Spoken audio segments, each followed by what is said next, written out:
Hello and welcome again to the Local Property Market blog, where I discuss everything to do with our local property market. In the series of articles, I'm going to talk about how property values have risen sharply over the last 27 years and how local baby boomers born in the 1950s and 1960s have seen the value of their properties grow exponentially between 1990 and today.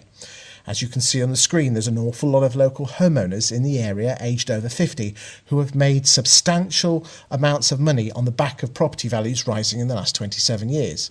I then asked the question if that has created an unfair advantage for these baby boomers, and is it a possible reason why the youngsters of our area are unable to buy their first home?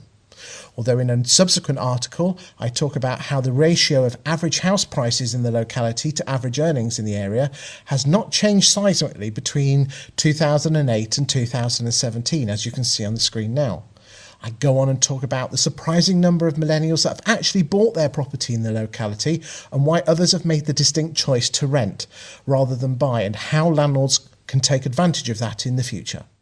In another article, I talk about all the people who own a property with an interest-only mortgage and how this could be a potential ticking time bomb with severe consequences. Don't worry, as I give some potential solutions to those people as well. Finally, I touch on the future of the local property market, especially on the back of the recent general election and the Brexit negotiations. To predict the future, one must look at the past, so I touch on what's happened to property prices since the last property crash, when we had the credit crunch, and how property prices have risen since.